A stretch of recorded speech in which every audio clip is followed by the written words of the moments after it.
Mais um corte do Bopismo pra você e eu te peço encarecidamente, deixa o like, se inscreve no canal, porque isso ajuda pra cacete o canal continuar crescendo e eu conto com você. Uma coisa que eu admiro muito em você, que eu acho que você... Comentei isso com o meu psicanalista, que também é São Paulino. Eu acho que você, com algumas outras pessoas, mas você é um cara que entende o São Paulo. Muito. Você entende o São Paulo. Você entende de São Paulo e do São Paulino, eu acho.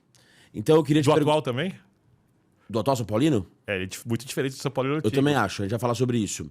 Mas vamos falar, do São Paulino que a gente coloca no arquétipo do São Paulino, sacou? Não uma coisa atual. Uma São Paulino original, vamos falar São Paulino original, perfeito. Vamos lá. Porque a Marília Ruiz veio aqui, eu perguntei como que é o amor do corintiano, e ela falou que é um amor narcisista. Que o Corinthians não é um time que tem uma torcida que tem um time. A Alicia Klein veio aqui e perguntei como que é o amor do palmeirense. E ela falou, é um amor amargo, a gente espera pela paulada, assim, a luz no fim do túnel é um trem. Então eu queria saber de você, primeiro, depois é uma pergunta em duas também. Como é o amor do São Paulino, na sua visão? E se um marciano chegasse na Terra e perguntasse, Birner, o que é o São Paulo Futebol Clube, o que você diria? Vamos lá, o amor do São Paulino original é muito diferente do amor do São Paulino atual. Então eu vou ter que falar... Não sei se eu posso falar do segundo, porque desde a decadência do São Paulo, surge um novo perfil de torcedor. Vou falar primeiro do original, que é o São Paulo que eu não vi, campeão 5 vezes nos anos 40... Tem 5, 6, 8 e 9, o São Paulo dos anos 50, o São Paulo que constrói o Morumbi, o São Paulo que faz o timaço nos anos 70, o São Paulo que faz 2 timaços nos anos 80, o São Paulo que foi o melhor time do mundo por algum tempo nos anos 90, o São Paulo único tricampeão brasileiro dos anos 2000. Ou seja, se você pegar a história do São Paulo, o São Paulo sempre foi o time vencedor ou fez alguma coisa vencedora que foi o Morumbi quando não foi naquela década. O São Paulino original, ele é construído, ele é moldado nas vitórias. Ele é moldado vendo grandes times. Ele é moldado em dirigentes que não vazavam problemas de dentro do clube. Ele é moldado de um jeito... Entenda de uma maneira lúdica o que eu vou falar. O São Paulo antigo, ele era um arrogante. Porque ele, no final das contas, quando a gente fala de competição... E é só do futebol. Eu não tô falando que ele é arrogante na vida pessoal. Ele é arrogante no trabalho. Ele é arrogante com os amigos. Quando ele falava de futebol, ele se sentia superior. E isso irritava muito os adversários. Muito. Porque ele tava vira e mexe ganhando. E aí você pega seleções brasileiras campeãs do mundo. 5. 3 jogadores passaram um longo tempo do São Paulo, dos capitães que foram campeões do mundo. São Paulo já teve por algum tempo que foi chamado o maior estádio particular do mundo, né? São Paulo tinha influência depois na mudança do jeito de jogar futebol. O Cruyff diz sobre o São Paulo campeão de 92, se for para ser atropelado, seja uma Ferrari. O Cruyff é a base do guardiolismo, que é a base do futebol mais moderno que se joga há algum tempo, que o PSG do Luiz Henrique joga, né? Que a gente vê muitos, o Arteta joga, a gente vai ver muitos técnicos usando, que é o jogo de posse de bola. O São Paulo, por exemplo, do Tele, não tinha centroavante. Não tinha centroavante. Quem entrava lá para fazer os gols era o Raí, que vinha de trás. E era um jogo quase anárquico positivamente, porque era muito mais baseado na técnica, na movimentação, e o Tele, que para mim é o mestre dos mestres dos mestres dos mestres, não era um estrategista taticamente. Essa não era a grande virtude do Tele Santana. Ele era um cara que ensinava os caras a serem jogadores melhores.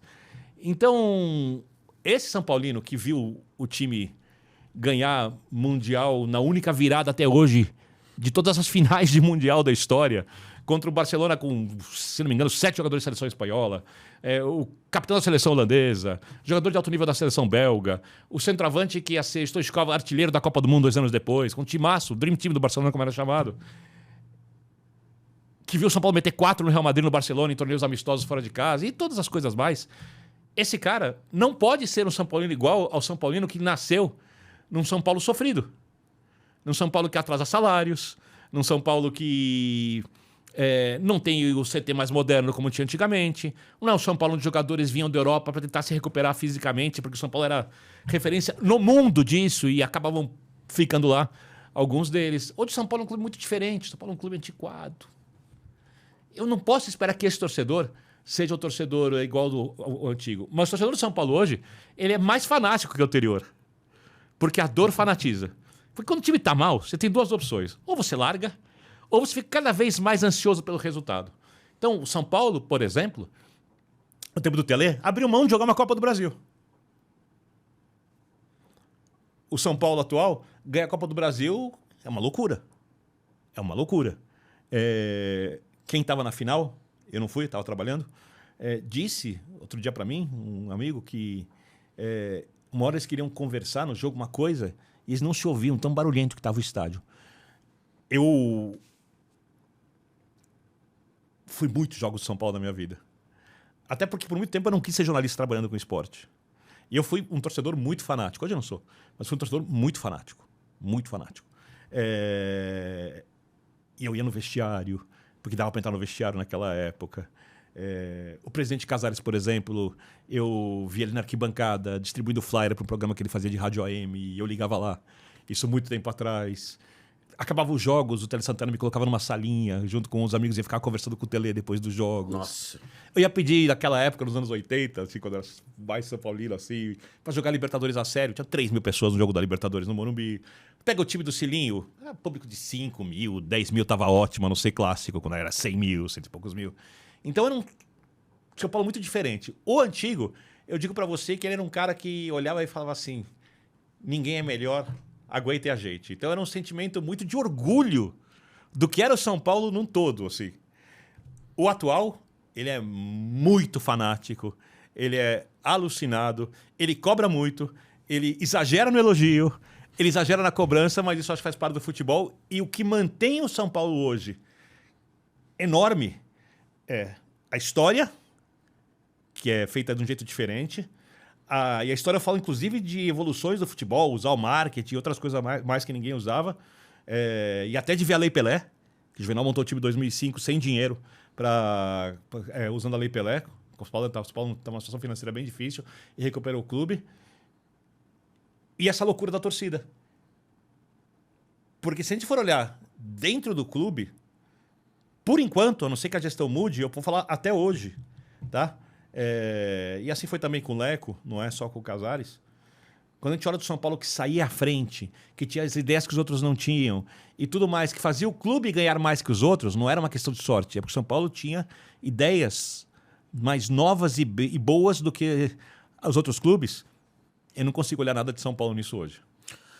Você já vai falar do São Paulo atual daqui a pouco, mas se você pudesse falar, o amor do São Paulino é o quê? Então, se ele já foi arrogante e hoje ele é alucinado, é um amor confuso. Ele foi soberbo e hoje ele é ultrapassional. O soberbo e ultrapassional. Cara, é uma combinação positiva, eu acho. Ultrapassional? E soberbo? No futebol tudo bem, mas não é mais soberbo. Não é mais. Não é mais soberbo. Sim, quem for tá louco, tá mal informado, né? São Paulo soberbo hoje tá mal informado. Mas os meus amigos mais São Paulinos antigos continuam sendo. É? Sim. Não, eu ainda acho São Paulo o maior clube do mundo. Eu vou contar uma história pra você, eu não devia contar isso aqui, mas eu vou contar. Eu não vou falar quem. Esse indivíduo, eu só vou falar que foi assistir a final do Real Madrid e Liverpool, que o Vini Júnior fez o gol em Paris. E foi nas fanfests, tá? E aí, o cara tava com a camisa do São Paulo, tal, lá, não sei o quê, chegava o torcedor do Real Madrid, vai falar... Ele começou a discutir qual time era maior, o torcedor do Real Madrid, o São Paulo antigo. Ele falou, olha, os capitães, campeões do mundo, as modernidades do futebol brasileiro, o time com mais títulos estrangeiros no futebol, que se acabasse hoje, se fosse contar isso, o futebol acabou hoje, vou contar a história do futebol. O futebol brasileiro seria tratado como o maior futebol da história, e o São Paulo é o time que tem mais títulos internacionais na história. Falou contra o Real Madrid, eu não lembro se são 7 jogos, 5 vitórias, 2 empates, uma coisa assim. Do goleado, o Tereza Herrera. Nunca perdeu do Real Madrid. E ele, com os torcedores do Real Madrid olhando assim, ele pega e fala assim, sabe qual a diferença de nós para vocês? Vocês são europeus e ricos. Vocês são o Louvre. Mas nós somos quem fez as obras. O que você acha mais importante? Ter dinheiro, ter as obras ou quem as fez? O cara falou, São Paulo é maior que o Real Madrid. Os caras não conseguiram responder. Isso é o São Paulo antigo. Não tô falando que o cara tá certo. Tá totalmente certo. Quem é o cara? Não vou falar, não vou falar, não vou Tá falar. certo, 100% certo, obrigado. Não vou falar. Você tá certo pra cacete, porra. Chico Malta. Chico Malta. Não, Chico Malta que fez isso, mas ele viu. Ele viu? Ele viu. Porra, vamos Chico atrás Malta é pra saber quem corintiano foi. fanático. Você tá convidado pra vir aqui falar isso ao vivo. Fanático tem a tatuagem do Sócrates no braço. É como irmão pra mim. Nossa, mas tá certo, tá certíssimo, cara. Eu sou arrogante, continuo com um resquício de arrogância e com pavor do São Paulo com a segunda divisão. Dá pra ser... Entendo o seu medo. lógico.